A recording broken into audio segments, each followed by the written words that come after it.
dia, galera! Hoje vamos finalizar o Mercador de Veneza com o quinto e último ato e com as nossas impressões, porque no vídeo passado a gente falou umas 1000 horas, mas não foi o suficiente, né? Parece que nunca é.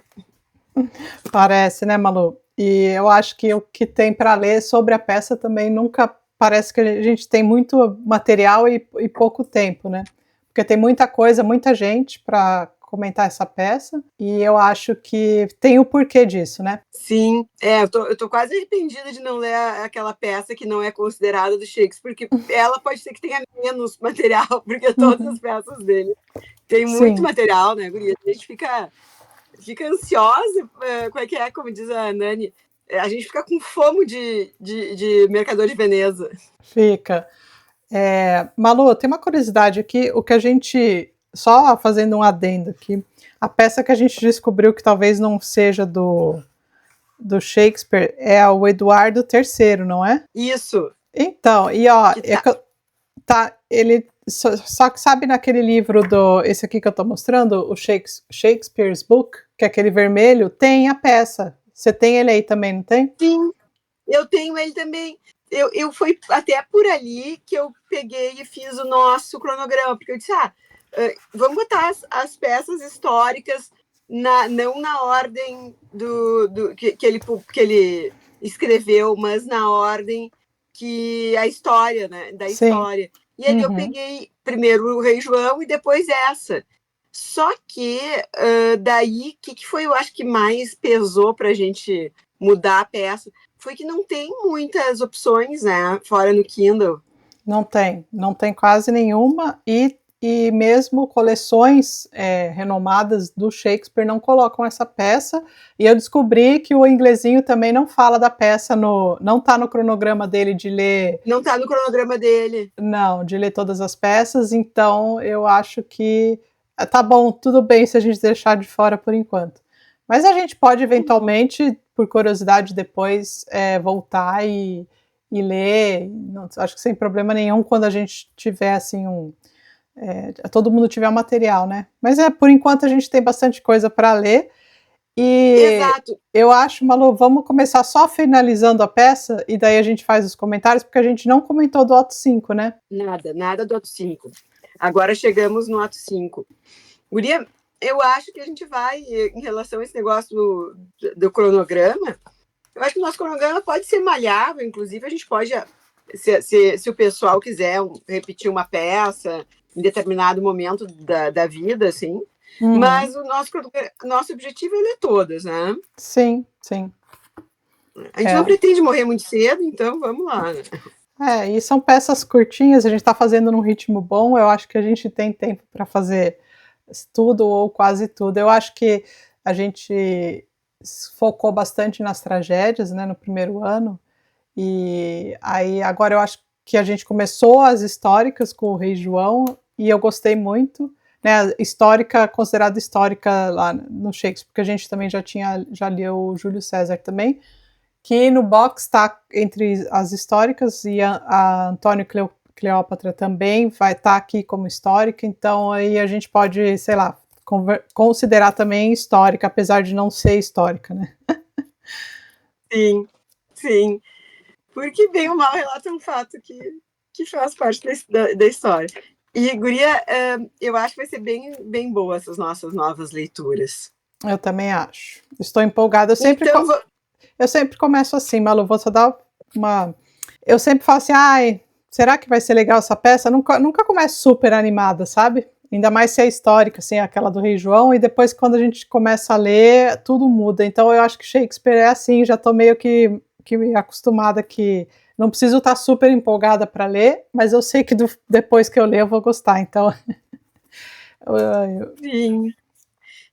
Não tem como não gostar, eu sempre brinco, né? Mesmo aquela que ninguém gostou da Megera Domada, acho que tem muito valor, assim. Sim. Até pra gente ver as coisas e saber de onde saíram, né? Verdade. Então, Malu, o que então, você tem para comentar? Feliz? Vamos comentar esse final aí, que assim, eu acho que não tem muito... não me parece um final de uma comédia, mas aí a gente fala isso aí depois nas críticas aí e tal, né? Por ser uma peça problema, mas vamos comentar só o que acontece no final. Sim, então tá, começamos aqui com a fala do Lourenço. A lua brilha intensamente. Em noite assim, quando a brisa gentil beija de leve as copas, sem um rumor sequer, em noite assim, foi que Troilo escalou as muralhas de Troia e suspirou, volvendo o olhar às gregas tendas onde dormia Cressídia. Aí começa um embate entre ele, né? Uhum. E a Jéssica, que já tinha se mostrado, né, ser uma mulher muito perspicaz. Ela e a chefe dela, né, Uhum. são da mesma laia, da mesma estirpe. Ó, aqui tem até ilustração, para quem tem essa aqui, da lua brilhando. Uhum. E eu achei maravilhoso o diálogo dos dois. E ela é muito. Não, e sempre alto nível, sempre mitologia grega, sempre umas comparações maravilhosas, né? E Uhum. isso me lembra tanto quando a gente lê Ulisses, sabe? Porque vem aquela coisa da Dido, de Cartago e todas essas referências, né? Sim, sim. Ah, e aí fica um tempão nessas, né? Então, eu acho que era só Até... para ganhar tempo, isso aí. Não estou desmerecendo, mas essa Não, troca de falas aí entre o Lorenzo e a Jéssica, que estavam lá esperando todo mundo voltar, né? uhum. E aí eu acho E até. que tem esse negócio meio romântico que é para dar o quê de comédia, né? Aquele negócio que no Uhum. Shakespeare tudo termina todo mundo bem, casando e tudo cheio dos amor, né? Todo mundo com amor para dar. Mas Sim, aí eu acho que também esse fato deles começarem só os dois é para os outros poderem trocar de roupa com menos pressa. sim. Bom, mas assim, eu acho que o importante aqui, no final, é essa discussão, que daí quando chega todo mundo e tal, aí a Pórcia chega primeiro com a Nerissa, né? E pede pro Lorenzo não falar nada, que elas chegaram só agora, e aí sabem que está chegando também o Bassanio com o Graciano, e aí eles começam aquela discussão, não sei o que, foi tudo bem, não sei o que e tal, e aí a Pórcia fala que ela era, acho que ela revela, eu estou falando meio fora de ordem aqui, porque não sei se a gente Uhum. precisa da ordem, mas enfim, ela vai, chega e aí, mas antes ela pega ela tem a questão do anel. Ela pergunta para ele do anel e faz ele falar aonde que é que ele perdeu, né, ou para quem ele deu o anel. E, enfim, ela dá uma dura nele e Sim, aí tá tudo bem depois no final, entendeu? A Nerissa também dá uma dura lá no Graciano e tá tudo bem, e aí tá todo mundo feliz, né? elas contam a história para eles da melhor maneira, né? Uhum. Elas contam a história para eles começarem a ficarem desesperados e depois elas dão um plot twist, né? Uhum. Elas dizem que conseguiram recuperar as joias porque dormiram com os caras, né? Sim. E aí, quando eles começam a ficar assim, daí elas revelam que elas eram elas e por isso que dormiram Sim. com os caras, que eram elas mesmas. É. Mas eles chegaram a ficar com a orelha em pé, né? Eles Elas ficaram, são muito, muito perspicazes. e ficaram, inclusive, porque eles tinham dado o anel que elas tinham pedido para elas manterem, né? Que era em caso assim, não podia de jeito nenhum. Então, que foi esse negócio. E assim, bom, eu acho que a gente pode até falar um pouco disso depois, quando a gente for falar da atitude da Pórcia, né? Dentro da peça. Uhum. E comentar um pouco, então, sobre a peça em si, Malu. Eu achei bem avançadinho de elas dizerem para eles que tinham dormido com os caras. Sim, sim. Antes de elas revelarem que eram elas mesmas os caras, naturalmente. Sim. Uhum. Mas achei Shakespeare foi bem usado. Sim. Bom, a gente já viu que se tem É. uma coisa que ele era ousado, esse cara, né? Ele era. Mas enfim, Malu, bom, eu acho que as estrelas eu não preciso, vou falar das minhas, mas eu dei 5 estrelas para essa peça, eu gostei muito. 5 ou 4, não sei. Porque 5 eu sei que é Hamlet, sabe? Daí eu não sei se eu dou 5 para aquelas que eu gosto muito, ou se daí eu dou 4 para não conseguir fazer uma escala Shakespeare. Tati, dá 5, né? Por favor, por Eu vou favor. ver, eu vou conferir depois. Hamlet, eu tenho uma sugestão, tá? Põe 5 e um coração. Ou melhor, põe 5 estrelas e uma caveirinha do lado, sabe? Isso, sim. Pra dizer Vou que é pôr. um 5 plus, assim. Vou Um pôr. plus a mais. Sim. Gente do céu.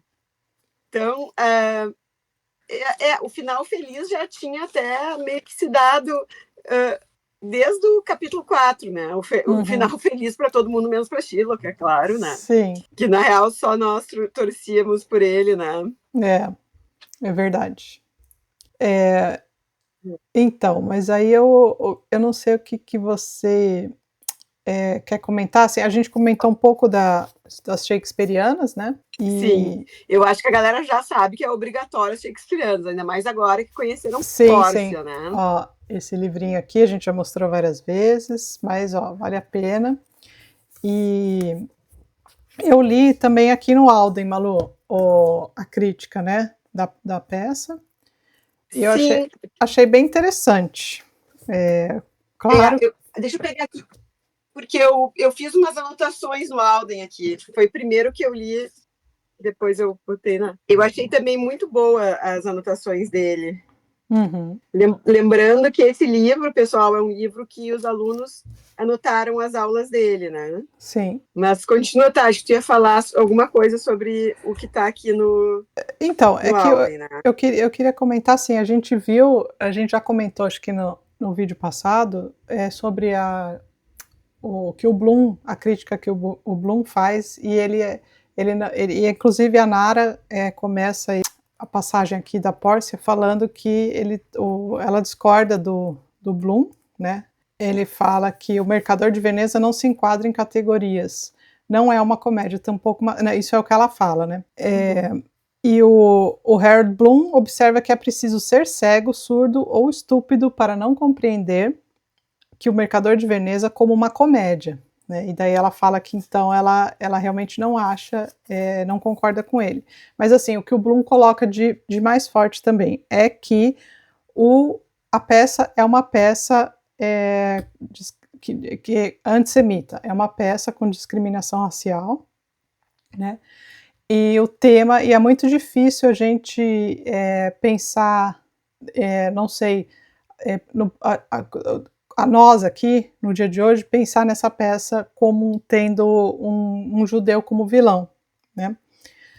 E é o que o Alden coloca, na verdade, na peça, né? Que para todo mundo que vem depois, né, do Holocausto, é muito difícil a gente ter essa visão e ler uma peça ou assistir a um teatro e, inclusive, sei lá, ter interpretações em que o Shylock seja o papel ali do vilão da peça. E o Alden colocou uma coisa interessante que eu até concordo com ele, que o que é importante nele não é que ele seja judeu, né, que ele é um outsider, que ele é um cara que está fora ali da sociedade de Veneza, né? Então é uma sociedade que está se transformando, né? E a Veneza naquela época era uma cidade diferente. Por quê? Nessa transição do feudal, né? Da sociedade feudal para uma sociedade capitalista, o que valia, o que antes tinha valor, que era a nobreza, né? Tudo passa a ter um certo valor o comércio, e o comércio especulativo, porque a gente vê o Antônio é o cara que está especulando. Ele não empresta dinheiro a juros, mas ele especula com os navios dele. Então, com as compras e tal. Então, é um mundo ali que está variando muito e é uma época de transição. E daí, na verdade, é isso aí que o Alden se concentra, né? E tendo ali a hipocrisia do Antônio. Por quê? Porque ele também é um cara que tá ganhando dinheiro e ele tá fazendo o dinheiro dele de modo especulativo, né? Então, isso aí é interessante a gente ver na peça, né? Para tu ver como a discussão até hoje é essa, né? os bancários e os banqueiros, né? Enfim, pessoal de banco que ainda continuam bem centrados em famílias, ficou muito centrado em famílias de origem judaica, né? Uhum. Sendo menosprezados por burgueses e pelo pessoal do comércio, como se o comércio não fizesse especulação, né? Sim, exatamente. Justamente é pura especulação. E eu acho que ele toca muito bem quando ele pega a questão dos escravos, né? Uhum. Porque até isso era mercadoria para os mercadores, para os comerciantes, né? Sim, com certeza. Então, e eu acho natural, assim, todo mundo chama atenção isso, que o Alden falou é muito verdadeiro, porque ele começa o texto dele dizendo que os textos dele são aulas que ele deu em Nova York, né? Uhum. E só remontando um pouco a história da época do texto do Alden.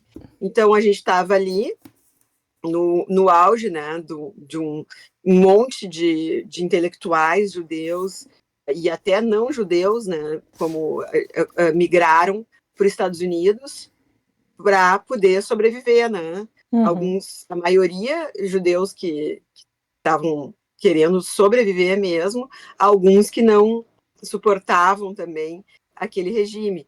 Então, ele diz no início do texto dele, o texto dele aqui é de 1946, que é impossível falar com... lembrando dos horrores dos últimos 10 anos, ele diz, é horrível olhar objetivamente para essa peça. É difícil, né? Horrível não é difícil olhar. A palavra que ele usa é difícil olhar assim sem paixão para uma peça onde o vilão é um judeu, né? Sim. E aí depois quando ele começa a falar da peça, que nem a Tati falou, assim, ele é muito boa ele vai indo, né? Vai um pouco na questão do xenistismo, mas ele vai na questão da sociedade ali e do porquê que o Shylock, eu achei interessante quando ele fala o porquê que o Shylock ele é odiado, né? Porque que, apesar de tudo que ele sofre, ele não é também um cara que conquista a simpatia. Eu acho que nos últimos anos ele tem conquistado a simpatia, mas naquela época, porque a gente está cada vez mais ciente do quão horrível eram os outros, né? Cada vez mais se dando conta disso, isso que tu falou, né? Desse cinismo, né, Tati? Sim, exatamente.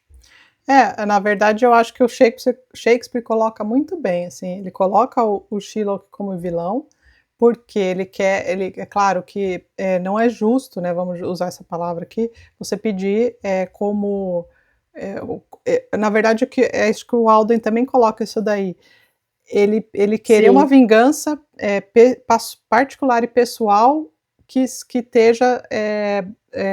seja bancada pela justiça, ou seja, ele tem um contrato de usura, ou ele emprestou um dinheiro, ele quer ter a garantia de receber de volta, só que nisso ele pede que se ele não receber, ele tem direito de pegar um pedaço de carne do Antônio. Então, isso aí ele quer fazer porque ele quer se vingar dos sentimentos que ele traz com ele, de toda a amargura que ele sente dentro daquela sociedade ali, por ele ser judeu, ou por ele fazer dinheiro com usura. Não necessariamente, vamos colocar aqui, porque só ele é judeu, né?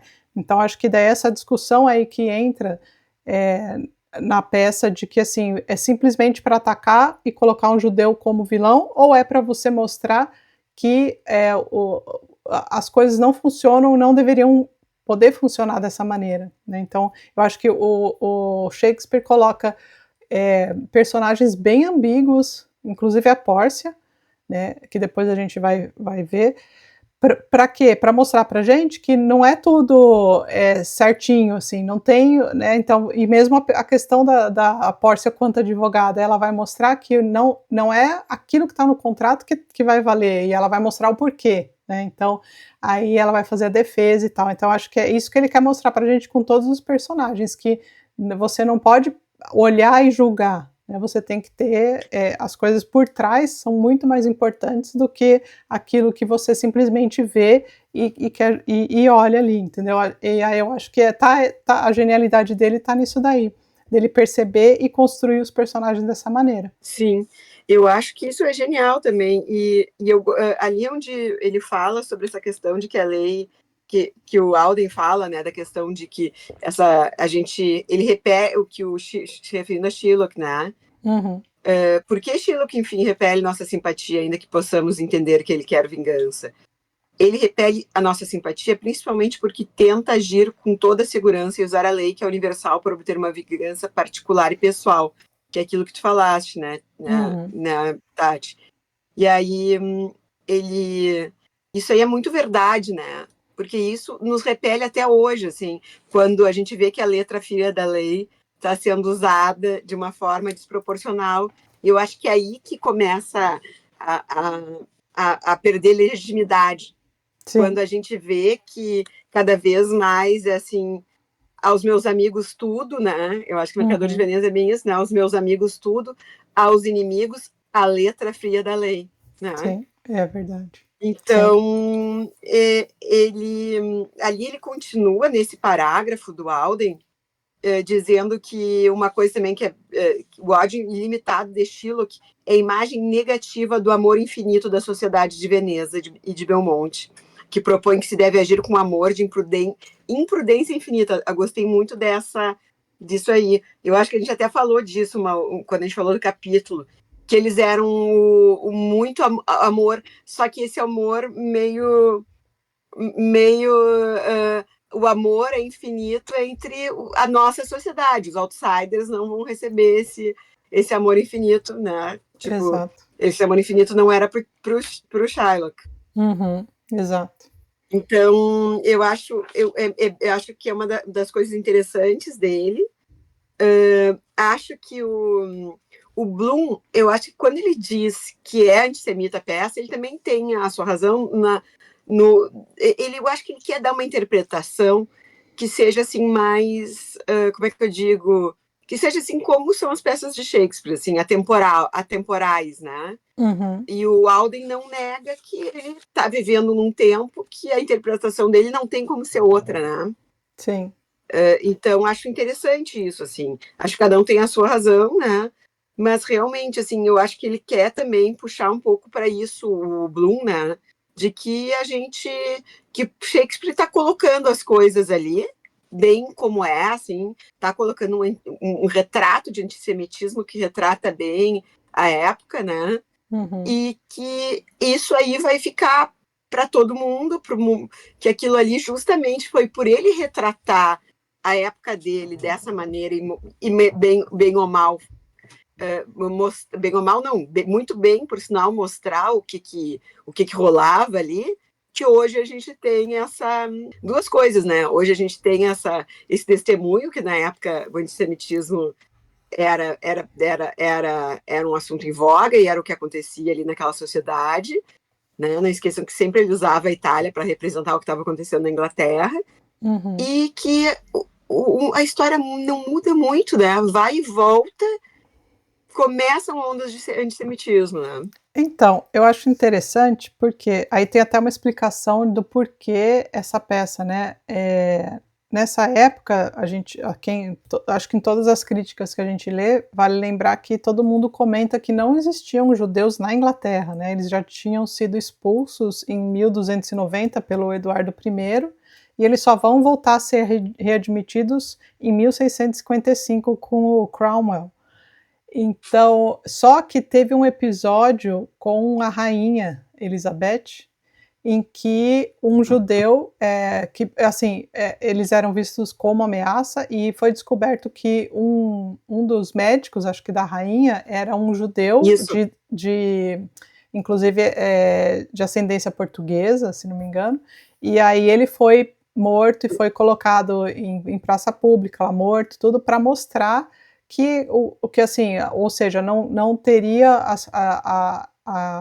a Inglaterra não teria dó, não teria se eles descobrissem que existisse algum. E ainda falaram que o cara, que a gente não sabe se é verdade ou não, mas enfim, falaram que o cara pretendia matar a rainha e por isso que ele estava infiltrado lá. Então, era essa a desculpa. E eu acho que daí também cabe que foi mais ou menos, talvez nessa época que o Shakespeare tenha escrito o Mercador de Veneza e já existiam outra peça também, que a gente comentou,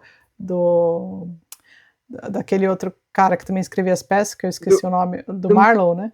Do Marlowe.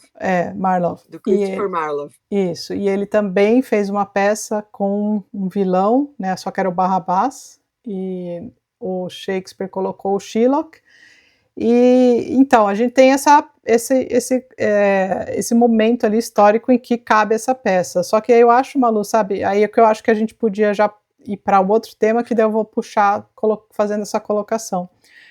A gente, em tempos de... Só antes de mudar para outro tema, vou fazer 2 observações, assim. Esse médico, ele talvez nem fosse judeu, fosse só, tivesse antepassados. E dizem que, aqui no livro, aquele que tu me deste, sabe, o Shakespeare, Ontem, Hoje e Amanhã, ele fala que esse julgamento teria sido uma farsa. O julgamento do médico foi uma farsa, então que seria parecido como o do Shylock, né? Um julgamento que foi uma farsa também, né? Então que poderia ter inspirado ou retratado o julgamento desse médico. Sim. E o Marlowe, não sei se é esse ponto aí que tu quer comparar assim, o Barrabás com o Barrabás do Marlowe, né? Que é o judeu retratado pelo Marlowe, com o Shylock do Shakespeare. Né? Não, na verdade... Era isso que... Não, eu não ia... Eu ia pular já para a gente conversar sobre a Pórcia, porque eu acho que a gente tem muito para falar dela, se você quiser fazer a comparação deles aí, mas aí eu não me atentei a anotar, assim, nada sobre isso aí, só que... É porque isso tá aqui no cara, é bem rapidinho, então eu vou falar, daí a gente já pula para a Pórcia, porque aí tem muito mais coisa para falar. O Marlowe, ele fez esse Barrabás, e a argumentação aqui do nosso novo imortal, José Roberto de Castro Neves, é que a gente simpatiza com o Shylock porque o Shakespeare soube humanizar ele, né? O Shakespeare deu uma vida para ele, uma vida própria, ele tem família, ele tem alguns sentimentos humanos, né? Que qualquer um de nós teria, né? Então, esse antissemitismo, ele nota essa diferença, porque ele não cria um personagem só para malhar, não é tão caricato quanto é o Barrabás do Christopher Marlowe, que é um personagem que é totalmente odiável, sabe? Que é é um judeu caricato, e que o Shylock não seria um judeu caricato. Sim. Então é isso. Malu, deixa eu fazer eu vou criticar o Bloom só porque ele já não está mais aqui entre nós, tá? Quando ele fala sobre os escravos, que o Shylock faz uma fala sobre os escravos fazendo uma comparação, né?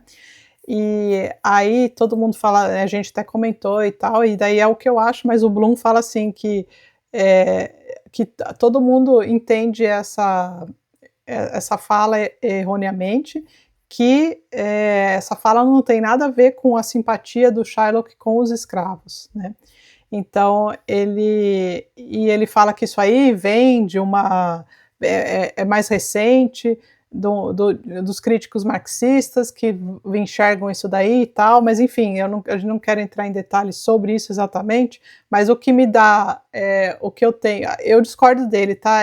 Mas assim, eu discordo porque eu acho que a gente não tem como saber exatamente o que o Shakespeare estava pensando, porque a impressão que eu tenho quando eu leio Bloom é que ele sabe exatamente o que o Shakespeare pensou na hora de escrever, entendeu? Então ele fala assim, as pessoas entenderam errado o que ele quis dizer com isso. Como que você sabe o que ele quis dizer com isso, entendeu? Você não estava na cabeça dele para saber. Tudo bem que você é um estudioso, expert, blá, blá, blá, blá, mas enfim, mesmo assim você não estava na cabeça dele quando ele estava escrevendo a peça. Então, Não, mas é que ele se achava mesmo, ele achava. Então. Cara, e esses acadêmicos agora não tem, mas assim, os caras se acham, assim, os caras estudam muito sobre determinado assunto, assim, mas muito, muito, muito, e são os pavões, né? Não sei como é que é na tua área, mas no direito os caras são os pavões, assim, daí, né? Aí os caras se perdem aí, né? Porque ninguém tem mais saco, né? Exatamente. Até porque a maioria tem essa coisa, essa pavonice do Bloom, mas Bloom só tem um, né? Só tem é um. difícil ter um cara tão intelectual e tão, sabe? O Bloom ele pode falar isso, ele tem autoridade para falar isso. Não que eu concorde, eu também não concordo contigo, sabe? Não concordo contigo, não concordo com ele, concordo contigo. Mas é bem isso, assim, o Bloom fala do Shakespeare como se ele tivesse saído de um bar e falado com o cara agora, assim. Né? Exatamente, falou, olha, ele me falou tudo, tá tudo aqui no meu livro, tá? Eu já anotei tudo que ele... Então, mas assim, também, eu gosto muito de ler as críticas do Bloom, a maioria das vezes eu concordo com ele, mas né, eu achei que nessa daqui ele deu foi um pouquinho ele é pior maravilhoso, aqui. Mas... a gente pode discordar, né? Pode. Eu acho que assim, não pode até nem ser. Eu acho que existe, sim, sabe, uma crítica ali, porque é muito abrangente aquela fala, né? Até pode não ter sido o desejo íntimo dele chamar tanta atenção, mas ele chama atenção no sentido que ele chama atenção para a questão das próprias minorias, né? Sim. Que ele chama atenção para o cinismo, né? Porque o Exato. mercador que provavelmente também faz mercancia do humano, né? E que a trupe dele toda usa o escravo como uma mercadoria, tá se fazendo de bonzinho, né? Então, assim, bonzinho para quem é, para os que não são outsiders, né? Para os que são da trupe. Né? E veja bem, você até falou um negócio interessante. Se você pensar que o Shakespeare constrói personagens que são características que colocam ele como humano ali, porque tem todas as questões internas de debate, de consciência, que é isso que é o maior em Shakespeare, né, que ele consegue construir personagens que tem um interior muito forte. Não é tão difícil você pensar que um cara assim não achava que é normal você vender e comprar pessoas, e como se fosse uma coisa que você vende e compra, ou você usar, você entendeu?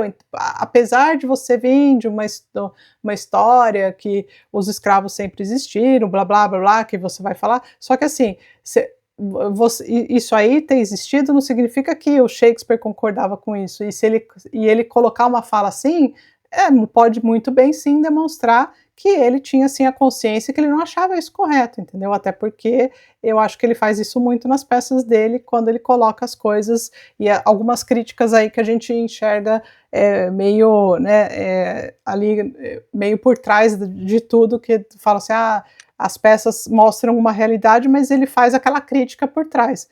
Eu não sei se isso é nosso olhar de hoje, mas eu prefiro achar que não, entendeu? Eu prefiro achar que ele sim era uma pessoa que não achava normal você comercializar pessoas. Eu acho que ele tinha essa sensibilidade, sim. Eu não sou que nem o Bloom, que conheço ele assim tão intimamente, né?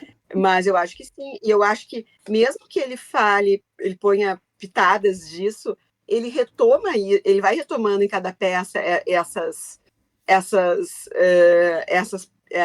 esses ingredientes, assim, né? Sim. E de minoria e de humanidade, principalmente de humanidade. Foi o próprio Bloom que diz, né? Que ele inventou o humano, e é isso, assim. O humano com o bom e com o ruim. Assim como Antônio era muito legal e também filha da puta, desculpa o nome, também era... Bom, vocês sabem o que ele era. E o Shylock também tinha seu lado perverso de querer ser uma vingança absurda, assim, né? Sim. E absurda na medida, assim, que ele podia ter pego o dinheiro e não querer, e ele insistiu na carne. Ele também tinha um lado humano, assim, que ele faz enxergar. Isso aí eu acho que tá muito melhor quando o Castro Neves aqui faz a comparação com Barrabás, tu vê que existe uma diferença, e eu acho que é por isso, assim, que, primeiro, que o Marlowe nunca vai ser um Shakespeare, mesmo que ele durasse mais tempo, dizem que se ele durasse mais poderia ter sido, e que o Shakespeare tem peças que estão transcendendo o tempo, porque são sentimentos humanos, porque é isso aí, porque a caricatura é legal, a gente mas é uma coisa que não tem a profundidade. E ao mesmo tempo que tem essa baita profundidade, são peças gostosas, boas de ler, boas de assistir. Todo mundo que começou a ler com a gente, assim, o Shakespeare ficou impressionado como é divertido, como é legal, né? Sim. Então, assim, tu vê ali em 2 horas, às vezes um pouco mais, um pouco menos, ele te apresenta uma história maravilhosa e com milhares de camadas, sei lá, seria camadas ou provocações, né? Sim. O cara é o cara, né?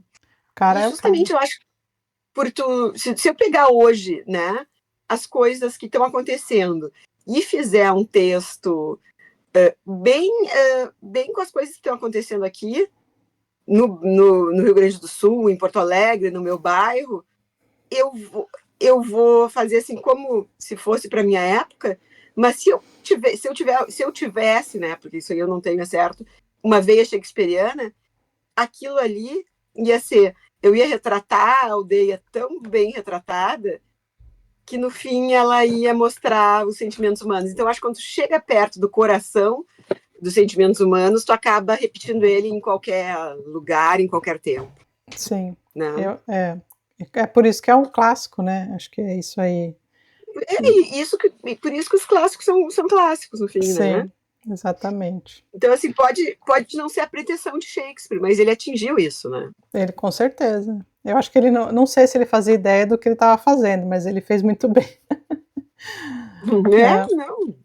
Mas então, e falando, eu acho que me veio uma coisa à cabeça quando eu estava lendo esses textos, e eu estava lendo a Nara Vidal de novo aqui, né, o pedacinho da Pórcia, que ela analisa as mulheres em Shakespeare, e eu estava pensando por que, duas coisas que me veio à cabeça. Por que o Alden e o Bloom não fazem uma análise um pouco maior ali da Pórcia, entendeu? E daí o foco todo é no Shylock e a questão do judeu, o judeu, é a questão do antissemitismo.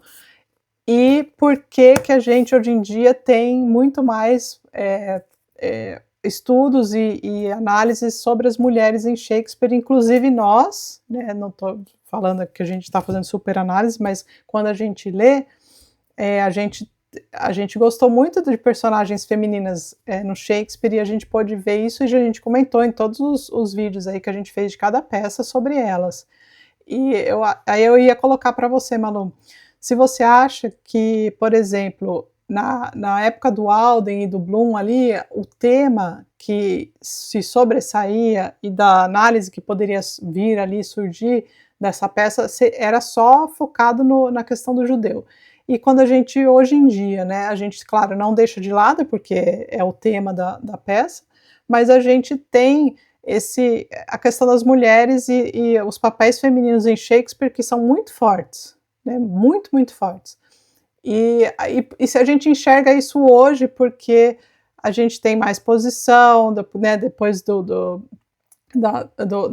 das mulheres terem conseguido uma liberdade maior em todos os setores da vida e tal, né, a questão do feminismo e tudo. E eu queria saber se você acha que a gente hoje discute isso mais e a gente enxerga mais por esse momento que a gente vive, ou se você acha que não, que assim, é aleatório. Eu acho que já no tempo principalmente do Bloom, ele poderia falar mais sobre isso, né? Uhum. Mas ele acha que tudo que tu politiza um pouco, parece que tu tá indo pro marxismo, bababã. Eu acho que ele é meio, como é que a gente diz, assim... Chato. Que é? Chato. Ele não quer... eu acho chato e ele parece que tem medo, assim, de pegar e entrar numa coisa que não seja... como é que, assim, que não seja um tema universal, assim. E ele esqueceu, Sim. eu acho que esse é um tema universal, talvez por ele ser homem ou por ele ser chato. Né? Eu lembrei que ele também Porque... fala que Harry Potter não é literatura, né? Então, discussões à parte, se você então acha ou não, mas eu acho que assim, ele virou aquele cara que assim, ele construiu a carreira dele, e aí ele não quer mexer, porque vai que ele dá uma escorregada no final, entendeu? E aí acaba com tudo. Acho que ele estava mais conservador demais. Sim, e uma coisa assim que a gente vê, eu gosto muito, hoje em dia a gente, graças a essa coisa graças a todos os recursos que a gente tem, cada vez mais eles retomam a parte da história da luta do feminismo, né? Principalmente na Inglaterra, as sufragistas estão bem retratadas em filmes, em livros. E aqui ele chama a atenção, né? Ele fala do discurso da Portia na corte, né? E até ele fala de um. Aqui, para quem está só nos ouvindo, é o José Roberto Castro Neves. Ele conta uma coisa que eu não sabia, que a primeira escola de direito dos Estados Unidos que feita para mulheres se chamava Portia Law School. Portia School of Law. Enfim, eu sei que essa escola, depois eu fui dar uma olhada, porque achei muito, muito interessante, né? Que ela foi fundada em 1908, sabe? Então, assim, mostrar a Portia como essa coisa do feminismo e do dar um lugar para a mulher não era nenhuma novidade, né?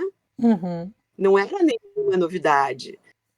Então, assim, se tu vai pegando e lendo a história, tanto nos Estados Unidos, assim, tanto de conquistas da mulher e dos negros e da mulher negra, ela remonta a uma época que é anterior ao Bloom, né? E anterior ao próprio Alden, mas que não era tão divulgada. Hoje é isso aí, né? A gente fica sabendo de uma curiosidade, isso aí como uma curiosidade, tu vai lá e descobre toda a história só botando na internet, né, no Google. Sim. No Google, hoje agora Google já é coisa antiquada, hoje é IA, é Siri, tu te pergunta e elas sabem tudo. Mas, então talvez isso tenha sido relegado e a gente não tinha tanto acesso também. Até tu podia ouvir falar naquilo, porque sempre vai ter uma mulher inteligente que vai trazer isso em algum discurso, mas não tinha, esse discurso dela não teria o alcance que tem hoje, não ia viralizar, não ia, né? Sim. Então, acho que tem muita coisa que é bem típica da nossa época, mas não que essa luta não existisse antes, sabe? E que não existissem casos fantásticos, assim, em determinadas regiões, né? Claro que essa faculdade era no norte dos Estados Unidos, era em Boston, era um lugar mega cultural, não era no sul, onde havia mais preconceito. Então, assim, lá era um campo fértil para esse tipo de realização, né? Sim. Mas é bem legal, né? Portia Law School.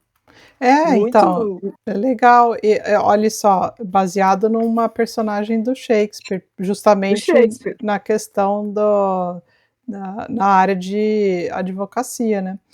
E o que eu achei interessante aqui é porque até a Portia aqui é uma personagem feminina forte, né? Bem forte, porque é ela que resolve tudo, né? Na verdade, tá todo mundo lá. E a gente tem ali a Jéssica, que é a filha, e ela resolve fugir e tal e tudo, mas quem é a figura central feminina ali é a Portia, né? Porque é ela que toma todas as decisões e que resolve tudo. E a questão dela ser também um tanto cruel ali, porque eu acho que é o que ela é, né? Ela se mostra ali bastante cruel, na verdade, eu acho. Não na parte ali do julgamento, talvez um pouco até mais por influenciar ali tudo que o Shylock teve que perder, né? E se isso é justo ou não, aí são outros 500 para a gente falar, mas ela também tem comentários bem racistas com relação aos pretendentes dela, né? No começo ali nas arcas e tudo, né? Então ela é uma pessoa que, assim, você não consegue gostar dela, né, na peça, ao menos eu posso achar ela uma personagem forte, que foi lá, eu entendo, posso até entender, assim, que ela foi lá, resolveu, teve que se transvestir de homem para poder aparecer, porque enquanto mulher ela não teria esse lugar, ela não poderia pertencer a esse lugar, mas ela tem essa crueldade nela. Né? Sim, ela é muito, muito cruel. Ela é malvada, ela exagera tanto em relação aos noivos, ela é manipuladora pra caramba desde o início ali. Ela insatisfez todos os homens da peça. Sim. Ela sacaneou o pai dela, manipulando as urnas, né? Ela tirou todos os pretendentes que ela não gostava, seja por cor, seja por tudo que não gostava, pegou o bonito e burro, né? Pegou o bonito e burro. E, tipo assim, eu acho que isso aí é o sonho de toda mulher, assim. Tipo assim, eu sou rica, sou poderosa, eu quero um cara... Os caras são uns chatos, não servem pra nada, mas... Porque eles servem, basta o bonito e burro, né? Assim, eu acho ela ultra mega feminista. Acho que ela sacaneou horrores o Shylock no final, mas chamou atenção para que um julgamento... Aí ela fala, né, que na justiça não tem salvação, lá no meio do discurso dela. Então ela chama muito essa atenção de que a justiça é uma farsa, né? Que tu tenha que nunca a justiça vai pegar a compreensão de tudo. Ela vai pegar o que... as palavras bonitas dela, a forma de que do julgador querer acreditar, ela feita pelos amigos, ela vai ser para os amigos, né? Sim. E é isso, eu acho a Pórcia maravilhosa na canalice dela. Sim. Porque se realmente existisse uma Pórcia na vida real, e talvez existisse, porque, enfim, a gente chama rainha naquela época, né? Sim. Assim, com poder, com etc., ela tinha que ser assim. Não tinha como ser, não tinha como ser uma mulher querida, do bem, e passar por cima da crueldade que as mulheres sofriam, sabe? Sim, exatamente. Que era o normal, né? O normal. Porque, assim, o que acontece? Os homens faziam horrores, mas tudo bem, porque aquilo era super normal e aceitável, né? Então, eu acho que é o jeito eu gosto da Pórcia. Eu gosto. Não, eu acho que ela... Eu gosto dela. Eu acho que ela tem uma relação com aquela aia dela, eu acho que aquilo ali é o amor dela, assim. O resto é para passar tempo, é para se divertir, né? Não tem como não gostar dela, né? Porque ela é muito sagaz. Então você não tem como você descartar, né? E ela é a estrela da peça, né? É ela que faz e acontece ali desde o começo. Ela começa no auge porque ela é aquela prenda que todo mundo tá atrás, e ela termina no auge porque ela foi lá, resolveu tudo e ainda ficou com o cara que ela queria, e ainda por cima porque ela provou para ele que ele era um banana, porque ele pegou e entregou o anel que ela falava que não era para dar. Então, ou seja, ela tá na topzera, né? Exato. Ela é o cara da peça, o Shylock é o cara da peça, e o resto, né? O Antônio entrou para a galeria hamletiana, né? Entrou. É o melancólico. O melancólico. O que casou com ela, a gente nem lembra mais quem é. É o bonitão burro. Sim. E é isso. É isso aí. Malu, tem muita gente que leu com a gente que adorou a peça, viu? Fiquei feliz ali que a gente, mais uma vez, acertou na escolha ali. A peça é adorável. E para quem é do direito, não deixe de ler isso aqui. O capítulo sobre o Mercador de Veneza, aqui do José Roberto de Castro Neves. Ele, no final do capítulo, ele conta uma curiosidade que eu também amei, Guria, saber. Essa da faculdade, e que a Ruth Ginsburg, quem não está familiarizado, ela foi uma juíza da Suprema Corte, ela morreu, acho que o ano passado, retrasado, e ela foi acho, a primeira mulher na Suprema Corte, e ela era incrível, ela era judia também, e ela ficou uma juíza pop, assim, até para quem viu o primeiro filme do Lego, tem um Lego dela ali, ela tem ela como personagem, um Lego da juíza. Eu quero encontrar um dia esse Lego para ter em casa. E promoveu, ela foi ao lugar, né? Ela levou esse caso, o julgamento do Shylock, né? Ao tribunal. Ela levou, fez uma simulação, viajou até Veneza para fazer o julgamento, né? E aí ela fez com, acho que não sei se foi com, eu não me lembro se ele conta que foi com alunos ou enfim, né? Mas aí ela refaz o julgamento para mostrar que, até para mostrar o quão falacioso foi, o quão farsa foi, né? Uhum. Que mesmo se usando as leis da época, e se usando, tipo assim, fez a interpretação toda, né, claro. Uhum.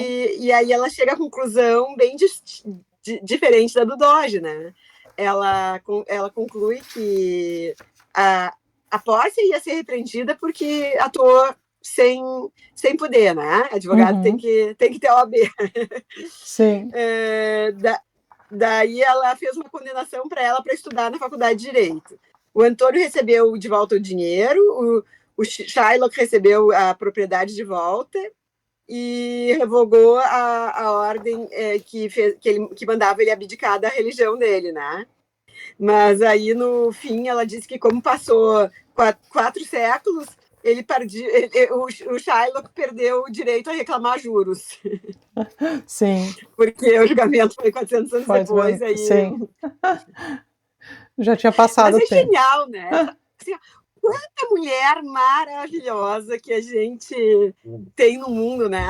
Essa mulher é genial. Inclusive, tem um filme dela que mostra, eu acho que ela conheceu o marido na faculdade, uma coisa assim, que mostra que ela era super, eles eram super namorador, que ela era super namoradora e tal, né?